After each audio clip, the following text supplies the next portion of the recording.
O cinema novo, esse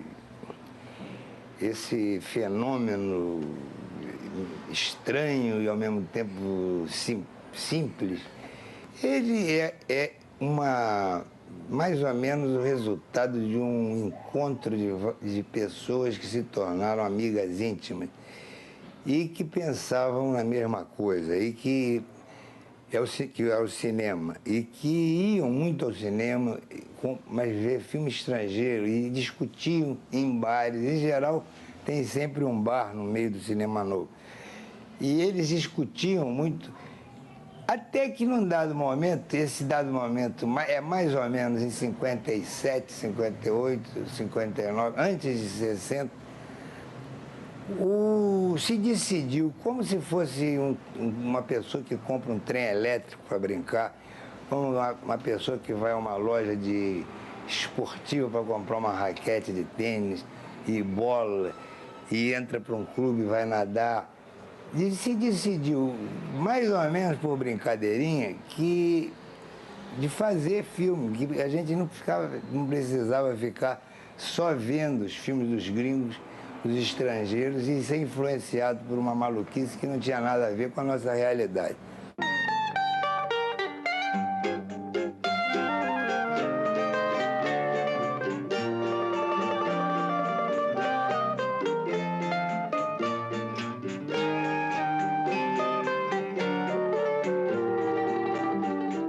Havia na rua Álvaro Ramos, em Botafogo, um laboratório que fazia revelação, sobretudo de filmes de Canal 100, de Jornal Atlântida, Atualidade da Atlântida, revelava e passava nos cinemas antes dos filmes estrangeiros.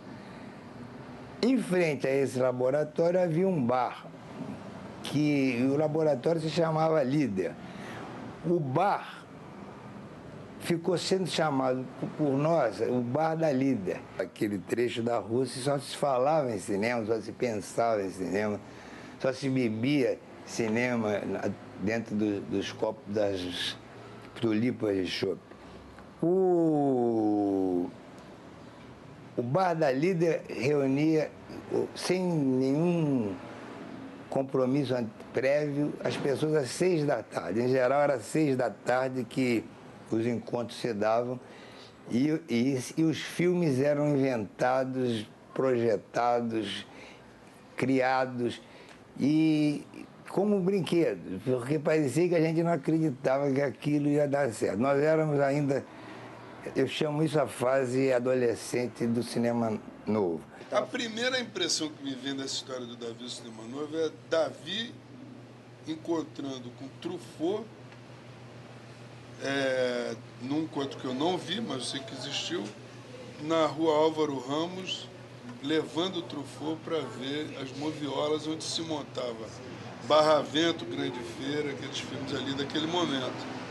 E deixando o Truffaut diante daquelas moviolas jurássicas, inteiramente emocionado, que levou, inclusive, essa emoção para o Festival de Cannes, com essa notícia de que está havendo alguma coisa labada. Tem um negócio acontecendo ali embaixo que não é comum. Um ano e meio depois desse lance da Líder, eu estava com o Davi em Paris, Champs-Élysées, mês de maio, uma primavera linda, estou com o Davi, né? E surge Truffaut com Alexander Stewart, né? Então, para mim, era um momento, assim, importante. E o Davi conversando com o Truffaut, assim como eu estou conversando com vocês, com a maior amizade. Eu acho que o Davi, pessoalmente, era o mais internacional de todos os nossos cineastas. Eu nunca vi uma rede de amizades tão grande no exterior como a formada por Davi. Nem Nelson, nem ninguém, só Davi. Aí é que você via um Davi, de fato, transcendente, sabe, em termos de afetividade e de respeito que as pessoas tinham por ele, sabe? É a coisa do pensar o cinema em termos de uma projeção lá fora. É verdade. Não pensar provincianamente. Nunca foi. Mas eu gosto muito de lembrar Davi, quando eu deixei a fase de cineclubismo militante, eu já jovem diplomata, terceiro secretário, Davi, que tinha uma vontade enorme de ser funcionário público, sempre teve, ele aparece na divisão cultural e diz assim: escuta, vamos cuidar um pouquinho de cinema? Compreendi o que foi Davi para o cinema novo, né? Ele era tudo, né? Ele era desde o automóvelzinho dele, no início era um Fusca, depois passou aquele Gordini. Cada filme do cinema novo tinha uma gota de sangue do Davi, de esforço, de trabalho, ele levando equipamento.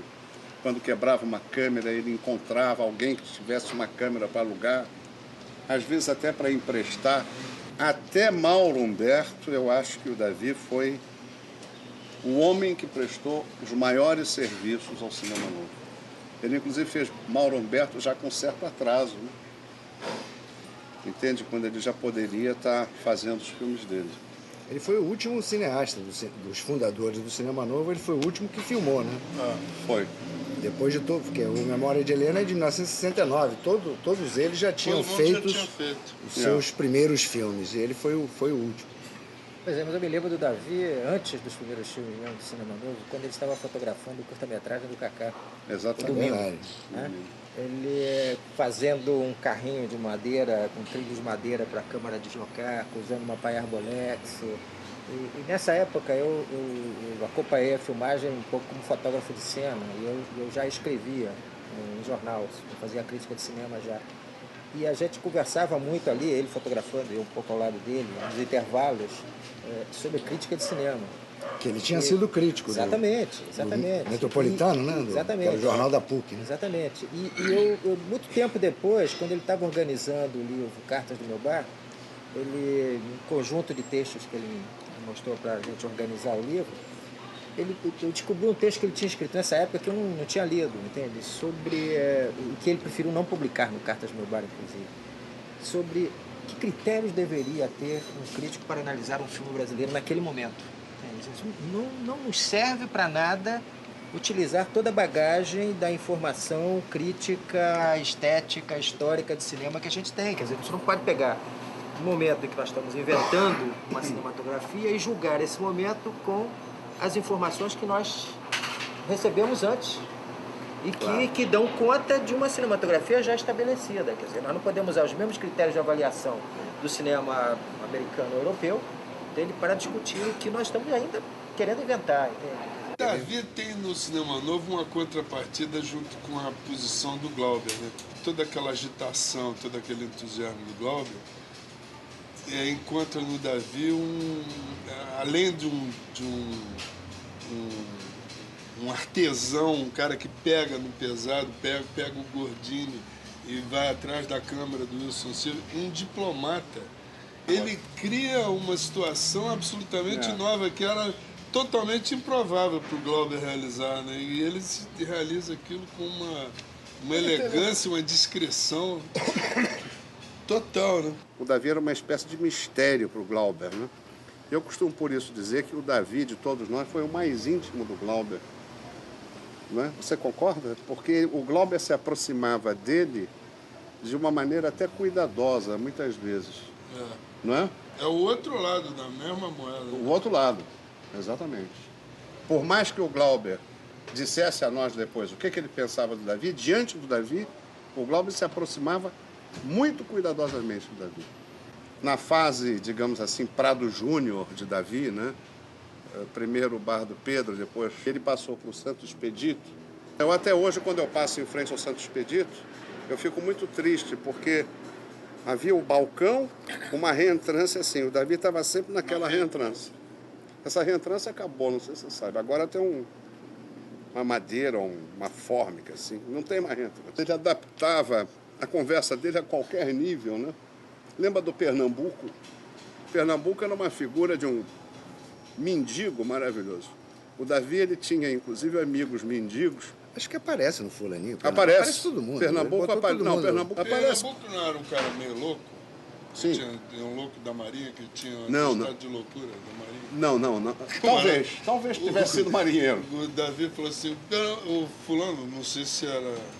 Acho que não era Pernambuco, não. Não, Pernambuco era um mendigo. Você mostra pra ele aí aquela tua carteira. Aí, Não, não, não é o você Pernambuco. entra no Maracanã de graça? Aí o cara mostrou a carteira de maluco. Não, Pernambuco dormia na rua.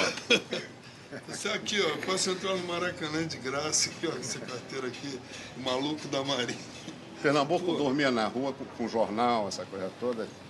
A gente dava os cobertores para ele, às vezes e tal. Então era uma fauna maravilhosa que o Davi tinha, né? Que ia do mendigo até o investigador de polícia, né? O investigador de polícia que tinha 2 mulheres na viração, quer dizer, era casting de 2 mulheres, uma delas era dele próprio. Essa gente, toda essa fauna toda surgia na cabeça do Davi e nos filmes dele. Essa que é a verdade, né? Quando ele escrevia, ele se ligava mais a um outro francês que ele também admirava, que era o Bresson. Ah, sim. Né? É verdade. Escrevia coisas breves, rigor, o Bresson, com rigor e muito breves, eram sempre notas. Né? E eu me lembrei disso porque ele costumava brincar muito quando a gente discutia aquelas coisas de lista de melhores filmes do ano, essas coisas assim que se faziam nos anos 60, né? E ele dizia assim, não, o melhor filme do ano é o Pickpocket, em qualquer ano. Porque tinha uma coisa econômica no filme do Bresson que ele apreciava e que está num certo rigor na memória de Helena e que está muito nos textos. E tinha também aquela desarrumação, entre aspas, que a gente está falando. Claro, no Bresson, né? Absolutamente. O Bresson dá sempre aquela sensação de coisa, né? Você começa a cena e você acha que não vai dar certo.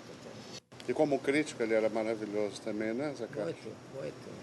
Textos, mesmo um dos primeiros textos muito gostosos de ler foi aquele que ele apresentou na resenha de Gênova, né? Maravilhoso. O Cinema Novo, que ele publicou depois num livrinho da editora Vozes, entende? Que é uma coisa muito curiosa, que é uma relação entre o que estava fazendo o Cinema Novo e o que se fazia antes com a chanchada. Entende? Isso. A chanchada, tudo se passa no primeiro plano, não tem nada atrás, entende? As pessoas olham para a câmera e falam para a câmera, não tem nenhuma... Né? Mas é preciso fazer uma coisa diferente, como isso acontecia no Cinema Novo, como os filmes estavam tentando construir um outro tipo de personagem que não fosse aquele que falasse sempre de frente para a câmera. É uma análise breve também, mas muito precisa. A distância mostra-se a análise mais precisa ainda. É verdade. E fazia, quer dizer, ele fez vários textos na época, né? Porque nós discutíamos o que ele estava escrevendo no Metropolitano. Ele tinha um conhecimento monumental de cinema, que vinha das coisas do tempo de crítico, mas continuou depois. Ele resolveu escrever um texto que chamava-se Uma Aventura Malgache. Uma obra-prima.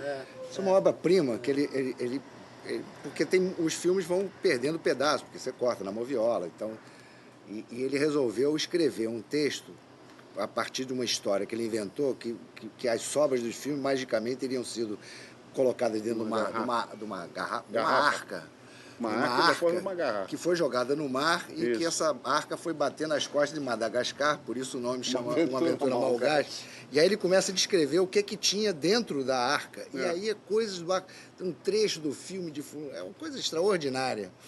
Nada explica melhor a trilogia carioca, né? O Muito Prazer, o Fulaninha, o Jardim de Alá, do que imaginar um filme feito com sobras. Exatamente. Exatamente o que você não bota na narração, é o que ele pega e bota no filme. Era o que ele chamava de cinema de molhos.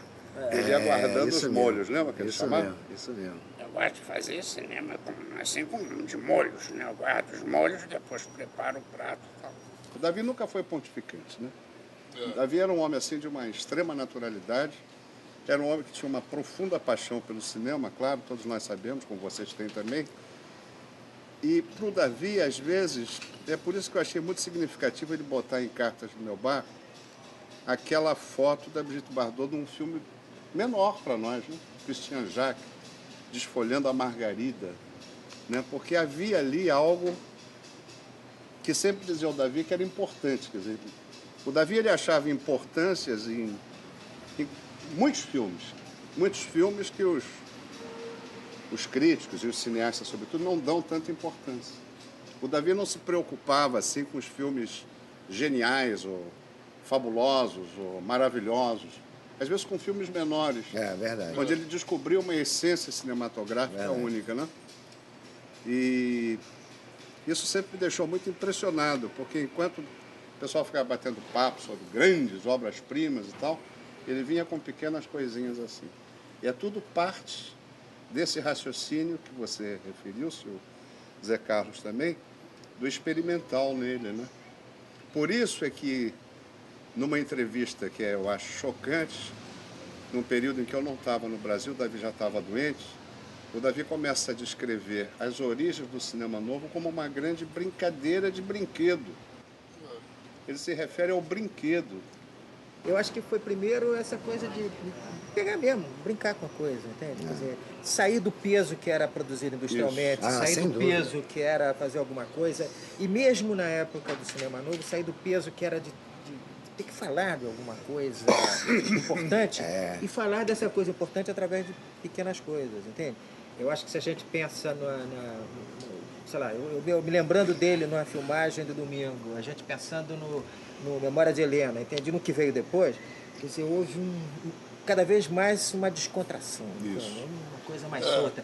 Eu acho que, eu não sei se você concorda ou pensa assim, eu quando penso no Muito Prazer, eu vejo ele muito perto do A Lira do Delírio, entende?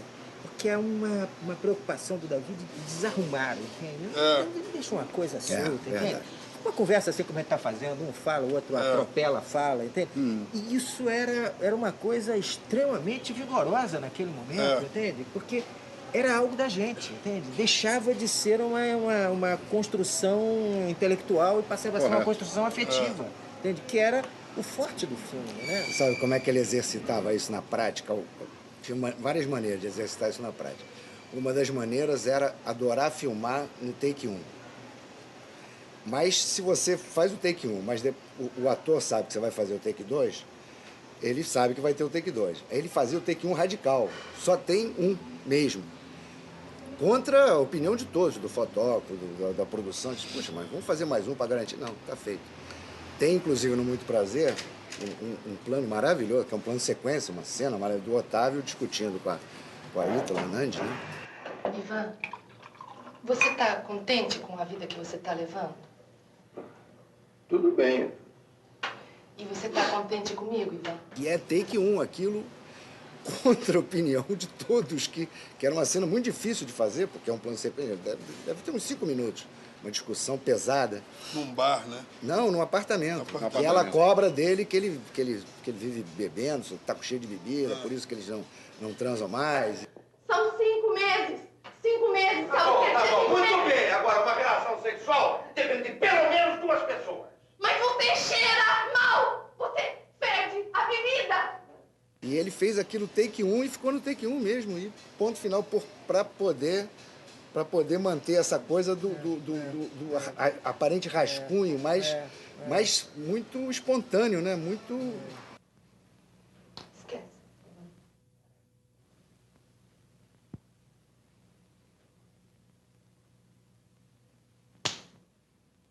A gente falou aqui em invenção, né? No primeiro filme dele você já sente isso. Ele parte para pequenas invenções. Descobrir como se faz uma íris, descobrir como se faz o carrinho, descobrir, né?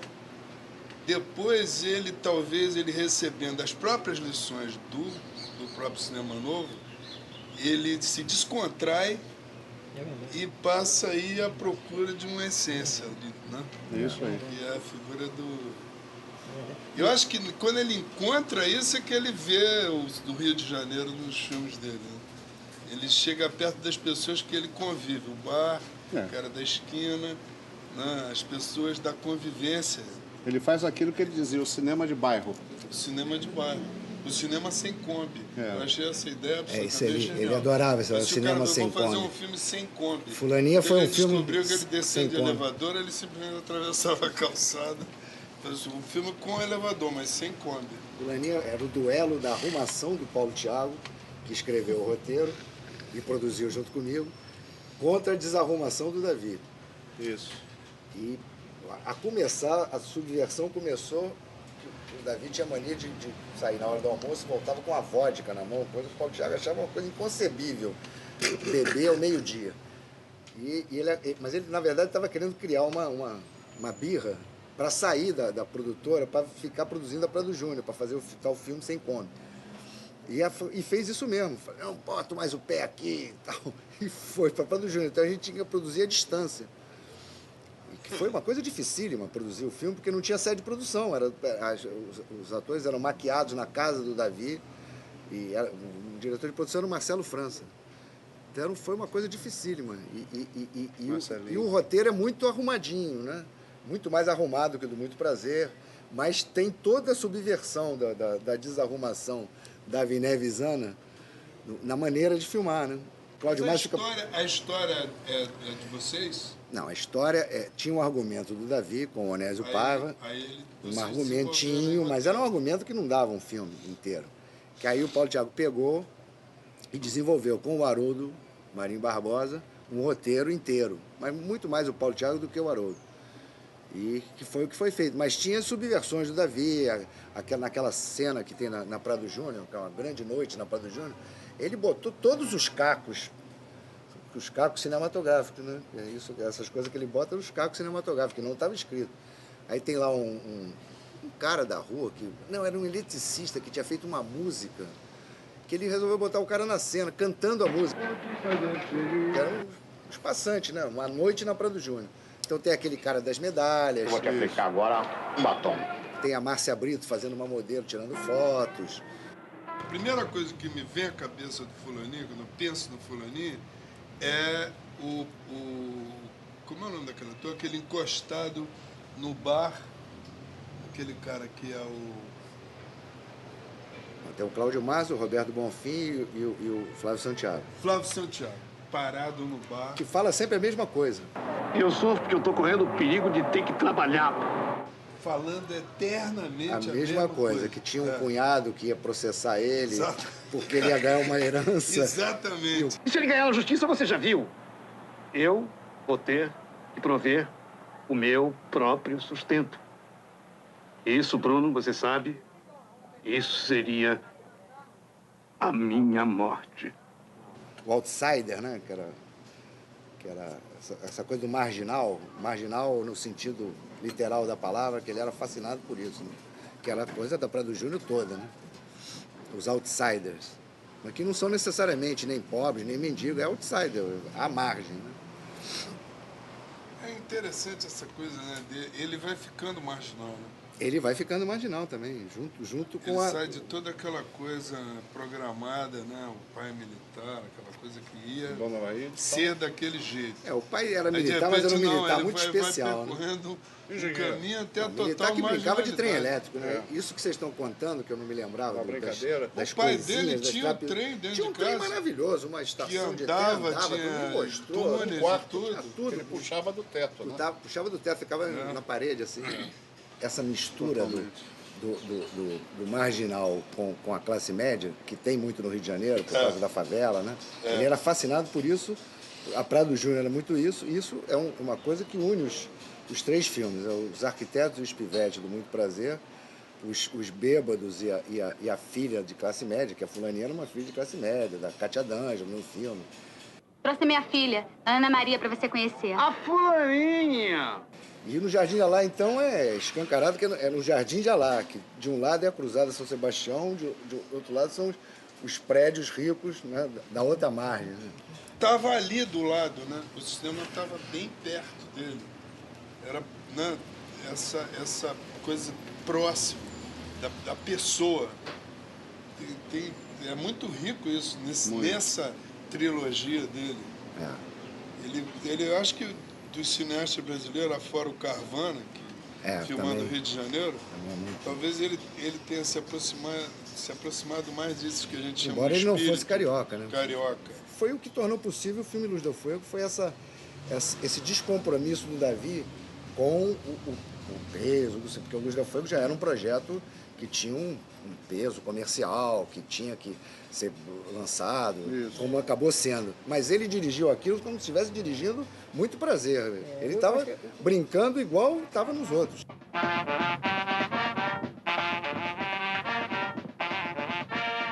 Flagrar a vida, né? Flagrar a vida. E se você parte para armar demais a cena, né, você de alguma maneira você vai contraindo o que é possível de acaso, de vida, né, a interferência. Eu não sei se isso tem a ver com a grande admiração que ele tinha pelo Jean Rouge, pelo documentário. Pelo documentário. Né? Era uma fase que ele queria se isolar, quando ele criou Teorias, segunda-feira não se trabalha, né? Que era um negócio fantástico. Ele gostou muito quando eu disse a ele uma vez que, em polonês, domingo quer dizer niedziela, não trabalho. E segunda-feira é depois do não trabalho. Ele disse, ótimo, agora eu só quero saber esse negócio. Depois do não trabalho, não se trabalha, né? Segunda-feira era um dia que o incomodava muito, né? Toda a humanidade. Ele tem aquela... Foi na Polonia, não? Muito prazer. Quarta-feira, semana praticamente encerrada. São 4 horas da tarde de uma quarta-feira, não é? Semana praticamente encerrada. Ela é uma frase que até hoje virou É um clássico. Um clássico, É um clássico. Passo às suas mãos a minha obra-prima, a Fulaninha da Prado Júnior. Fulaninha foi feito em boa parte durante um verão, né? Foi. Né? Na Rua Prado Júnior. Na Rua Prado Júnior. Sem Kombi. E eu me lembro que uma vez eu estava Dificuldade almoçando com ele num restaurante em frente, no El Cid, né? No El Cid. E aí eu disse, ô Davi, o Marco Antônio está começando a filmar ali, você... E ele do outro lado da rua. Do outro lado da rua. Não, ele sabe. Eu já falei com ele, ele sabe. Exatamente. Eu disse, você está dirigindo a distância? Não, ele sabe fazer o negócio. Exatamente. Até aquela cena que aparece a Sylvie Pierre no filme. Pois é, a Sylvie conta uma história que também perguntou a mesma coisa. Escuta, mas o filme tá ali, você tá aqui. Não, o filme é uma coisa, eu sou outra coisa. Exatamente. O filme tá andando ali. Porque ele almoçava tava e montando tava carrinho, ensaiando. Isso é bem característico do cinema do Davi, entende? Porque é um convite a você fazer cinema, entende? Talvez ele se satisfizesse mais com essa inseminação de um vírus cinematográfico do que com a realização de uma coisa pessoal, entende? Ele está sempre empurrando alguma coisa, jogando uma ideia, entende? Essa coisa meio informal, inacabada, se a gente quiser, entende? Que a gente encontra sobretudo na trilogia do Rio, entende? Quer dizer, no Muito Prazer, no Fulaninha. É muito delicado e generoso. Parece os desenhos dele, entende? Aquela coisa bem suave, uma manchinha que sugere mais uma forma do que a forma acabada, entende? A forma acaba na cabeça do espectador mesmo. Nessa coisa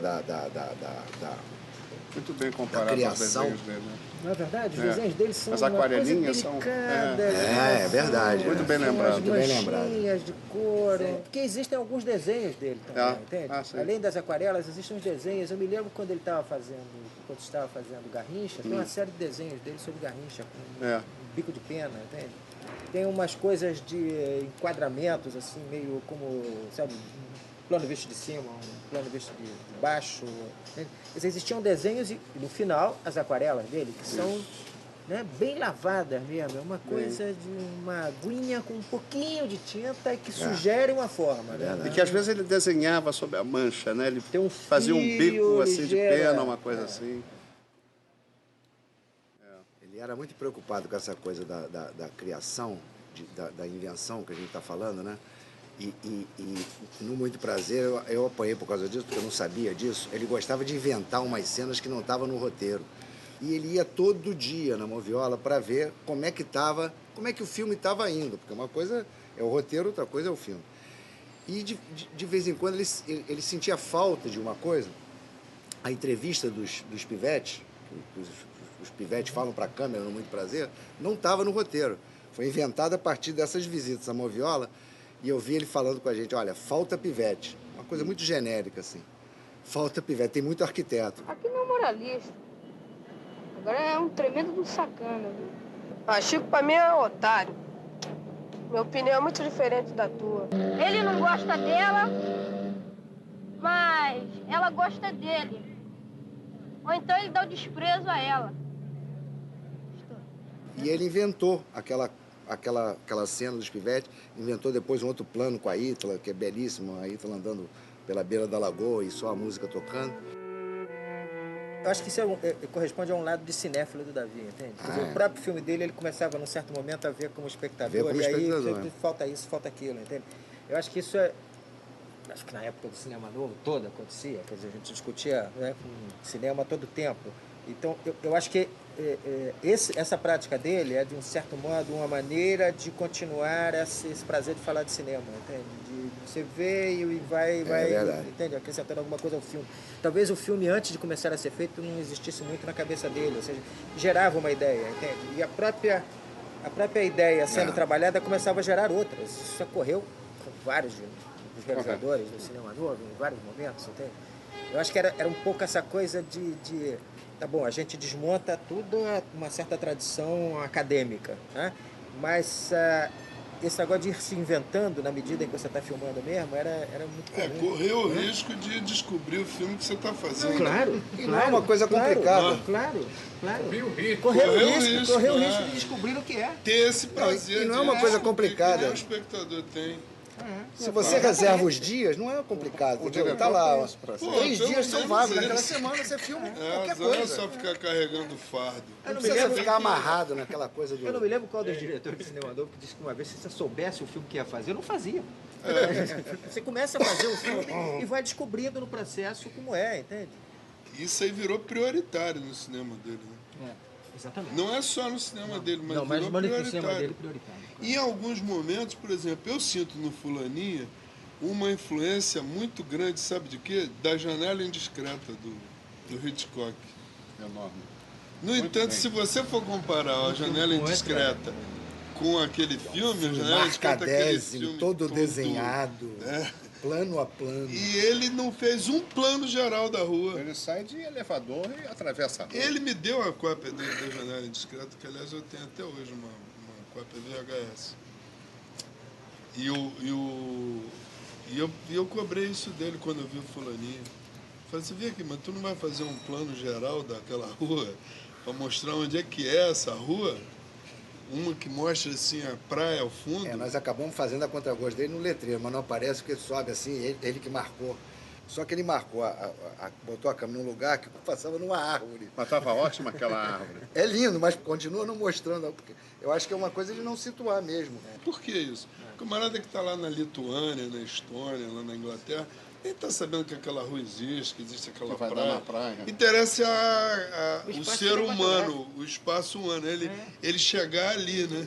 Que eu cobrei no Muito Prazer um plano geral dos arquitetos com os pivetes, porque os pivetes ficavam em frente da janela dos arquitetos. Então ele filma os arquitetos falando sobre os pivetes entre si, e depois estão os pivetes na rua, mas não tem nenhum plano geral dos pivetes. E podia, porque era na mesma locação. Não tinha, de propósito. E ele fugia do assunto, não precisa e tal. Mas é o tal negócio, ele fugir do convencionalismo. Fugir do convencional, você de alguma maneira poderia prever que fosse existir aquele plano. Exatamente. Não? Eu, otariamente, várias vezes cobrei dele disso, inclusive no Jardim de Alá. Eu me lembro que uma vez, quando eu vi o Jardim de Alá, a primeira vez foi lá no festival em Natal. Aí eu saí com o Davi andando pela praia e fui cobrando essa... Pessoal, Davi, precisava ter um acabamento ali, coisa na minha cabeça. É o negócio do desleixado.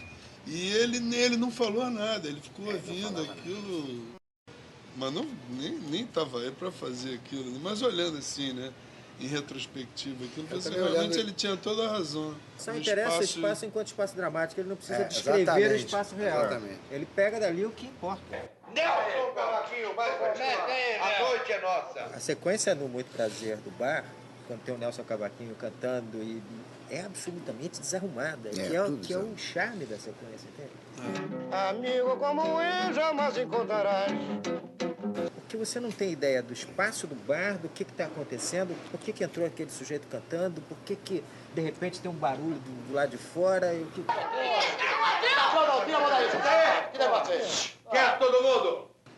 E essa desarrumação do ponto de vista da coisa convencional é extremamente criativa. Você fica ligado naquela ação pelo fato dela ser desarrumada, como naturalmente seria desarrumada uma situação como aquela que ele estava narrando. Entende? Exatamente. Vingança, minha amiga não quer vingança. Como ele consegue criar essa atmosfera, entende? É isso, de não mostrar o espaço real, de só aproveitar o que serve para a expressão, entende? De se recusar a uma arrumação convencional. Nisso é que eu achava... Nós ousamos interferir uma vez, eu e o Joaquim, produtores iniciantes, não entendíamos nada de nada, e ele tem uma cena no Antônios que também é tão desarrumada quanto. E ele marcou com o Delpino fazer só um carrinho, indo e voltando na frente do Antônios. E a coisa acontecia na varanda, mas eram muitas coisas acontecendo.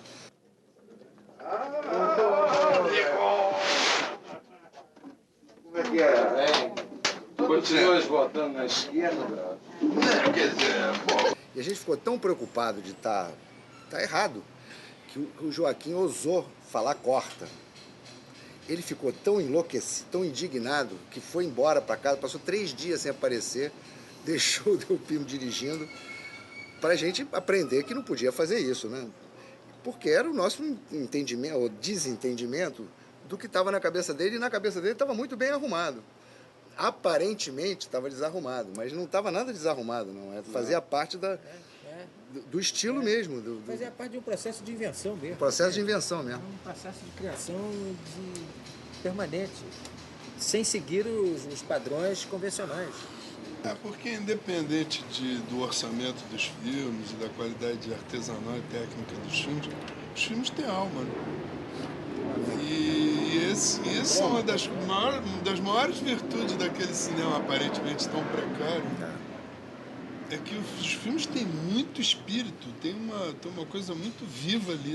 Né? Mesmo que se buscar referência no cinema francês, que tanto tocava ele, tipo Éric Romer, cineastas que se aproximam, né, daquela coisa dele, mas é ele, aquilo é único, não tem nada parecido.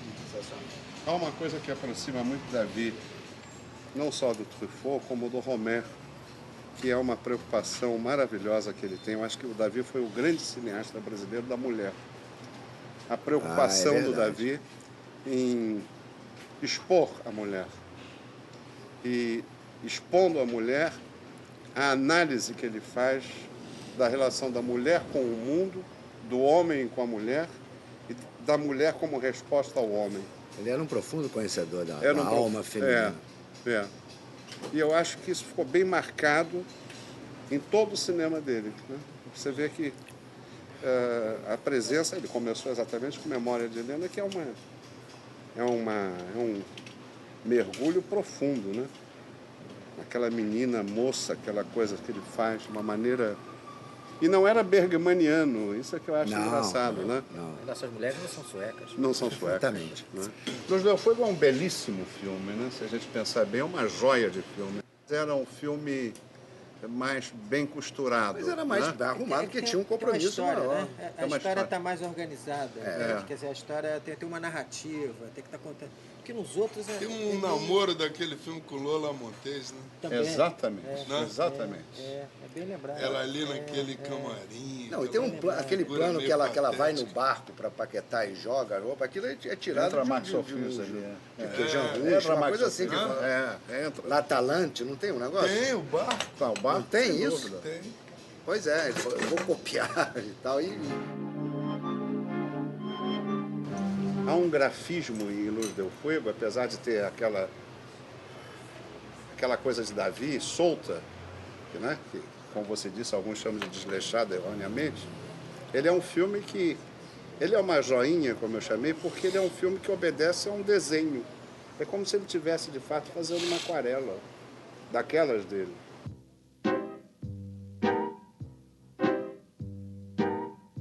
Há um desenho interno no filme que compõe, né? É um filme muito bonito por causa disso, eu acho. Não, ganhou prêmio de cenografia. Cenografia, ele fez uma coisa no Luz del Fuego que tornou possível o filme. Como não tinha dinheiro para fazer um filme de época, ele resolveu dirigir de época.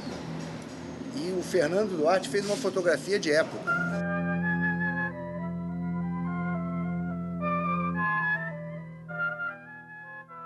E aquilo deu um clima de anos 50 que a gente não tinha dinheiro para reproduzir. Mas talvez ele preferisse os outros porque estava mais perto disso que nós estávamos chamando de desarrumação. Do ponto de vista dentro da trilogia carioca, você era menos compromissado, claro. Né? Claro. Quer dizer, ele atendeu a uma necessidade de composição, ele inventou um estilo adequado àquilo, mas, digamos, talvez não fosse... Não era autoral, a começar que não era roteiro dele, né? Todos os outros eram roteiro ou dele sozinho ou dele com outro, mas a partir de argumentos dele. Luz del Fuego não, era um outro roteiro, era um filme de produtor. Mas que eu acho que ele dirigiu autoralmente tanto quanto os outros. Os filmes não são documentários, mas são muito ligados ao momento em que está sendo filmado. É verdade. Ao passo que o Luz del Fuego é uma volta, né? Ele vai lá atrás. Os outros não, os outros são quase que noticiário mesmo. No sentido de que a ação está acontecendo ali naquele momento. Não, esse negócio dos pivetes, quando ele filmou, aquilo estava começando a acontecer. Esse negócio de pivetes na rua, que hoje em dia é uma coisa corriqueira, em 1979, quando foi filmado, estava começando essa coisa de pivetes, mas ele deu um enfoque todo diferente, que ele discutia a sexualidade dos pivetes, que os pivetes tinham direito de olhar a mulher nua na janela, que sentiam tesão, que sentiam ciúme, que acompanhavam a história dos arquitetos. Quanto é que tu paga pra ver aquela mina ao vivo, hein? Peladinha da Silva. Nunca é discutido o negócio de problema social dos pivetes, não era muito interessado nisso, não. Jardim de Alá é o Riad de Alá. É como se fosse o Éden para o maometano. Jardim de Alá. Eu não sei por que se chama Jardim de Alá aquilo lá. Por causa do filme.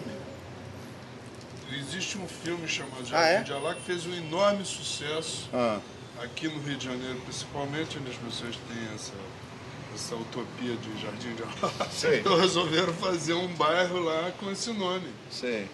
É um filme de um russo nos Estados Unidos, com a Marlene Dietrich, chamando Jardim de Alá. Famoso. Valtinho mata a coisa. Não, mas foi exatamente Você viu isso. esse filme? Eu não sabia disso, não. Vi, horroroso. Por que aqui chama Jardim de Alá? Por que tem o teu nome? Porque a casa daqui morava um camarada chamado Alá. Não tinha uma história só. Muito entende? Ele interessante não anulava os outros personagens, entende? Não era, vou contar a história do personagem A do princípio ao fim. O personagem A era permanentemente sofria intervenções de outros personagens que eventualmente chegavam a ser o central da cena. E escolhia, de repente, botava um coadjuvante, como tem no Fulaninho, tem um porteiro do prédio que era um figurante, era para ser um figurante. Aí ele chama o Nelson Dantas para fazer o porteiro. Isso. O Nelson Dantas dá um brilho pro porteiro e essa coisa de você fica querendo saber mais da história daquele porteiro, porque é claro que o Nelson Dantas não vai entrar muito e sair calado, né? Aqui em Copa, o senhor sabe como é que é, né? É a lei de Muricy. Cada um sabe de si. Olha aqui, outra piadinha igual a essa e quem vai em cana é o senhor. Aí ele criava lá umas coisas pro Nelson Dantas falar, umas coisas engraçadas e tal, e pronto. Era um novo personagem mas não desviava da história por causa disso, não. Não, como nos textos, né? São coisas breves, rápidas, né? Mas aqui está cheio de essa coisa que está na sua crítica do Muito Prazer é muito claro da dramaturgia do filme do Davi, né? Essas coisas que aparentemente estão desarrumadas, que estão ali acidentais, mas todas têm uma função, tem uma desarrumação que é uma desarrumação arrumada. Nós falamos em desarrumação, não é a palavra adequada, entende? Claro. Nós falamos isso em função de uma certa arrumação convencional da narrativa cinematográfica. Não era nada desarrumado. Era uma construção de ordem diferente da ordem dominante, entende? Quer dizer, era como a mesma coisa que ele dizia da crítica no começo lá do Cinema Novo. Nós precisamos inventar uma nova forma de analisar criticamente os filmes que nós estamos fazendo, porque estamos inventando uma outra maneira de fazer. Era exatamente, tratava-se de inventar uma outra maneira de fazer. O meu cinema começou também da mesma maneira, como um brinquedo, como uma espécie de pesquisa sobre mim mesmo, como seria um filme meu, porque eu nunca tinha feito, a mesma coisa que aula de caligrafia no colégio. Você sabe com a sua letra, porque você tem um caderno especial para isso. Um filme você tem que fazer primeiro para saber qual é a sua caligrafia do filme. Eu aprendi com o meu primeiro filme, que é um filme que até que ganhou uns prêmios em Brasília, e foi muito louvado pela crítica aqui e tudo, mas chama Memória de Helena. Agora, depois eu fui mudando, porque é um filme meio arrastado, realmente. Não teve um público muito grande, foi passado, foi conhecido. No estrangeiro foi conhecido, me ajudou mais. Mas já a partir do meu segundo, depois eu mudei e fiquei mais comunicativo. O meu filme Luz del Fuego, que foi na fase final, foi um dos antepenúltimos, deu 2,5 milhões de espectadores, coisa que é difícil de acontecer aqui. O segundo foi Lúcia McCartney, baseado num conto de Rubem Fonseca. E depois passei 10 anos sem filmar, viajando, levando os filmes brasileiros para os festivais lá no exterior. Aí depois eu fiz em 70 e 68 Muito Prazer, que é um filme, uma comédia mais leve, que foi muito barato e se pagou. Depois eu fiz Luz del Fuego, que foi o filme que eu tive mais audiência, mais público. Depois eu fiz Fulaninha e, para terminar, eu fiz Jardim de Alá. Os documentários eram de... Quantos são? Ah, são muitos, eu sei de... Os que te interessam, os mais importantes. Uns 10. Então fala de alguns. O filme sobre o Humberto Mauro que eu fiz, foi o meu primeiro filme filmado, em 66. O filme sobre o Vinícius, 67. Tem até um filme sobre esse humorista Jaguar, que é bem bom, é bem gozado. As pessoas iam ao cinema para ver o complemento e não o filme. O Jaguar mandava as pessoas lá. O Colagem é um filme sobre dois atores negros brasileiros, uma homenagem a ele, Pitanga e a Luísa Maranhão. Aí fiz 10 filmes com Fernando Sabino sobre escritores brasileiros. É isso, eu não sei, eu realmente, se eu fizesse uma filmografia minha, eu ia deixar passar muita coisa que eu não me lembro mais, porque também entre uma coisa e outra, tem um biscate ali, o que você tem que sobreviver, tem ajudar o outro aqui, fazer a fotografia de um documentário ali. É isso. Tá bom, né, Geraldo? Tá bom. Tá ótimo. Quer dizer mais alguma coisa? Não. Eu quero dizer, eu quero o futuro.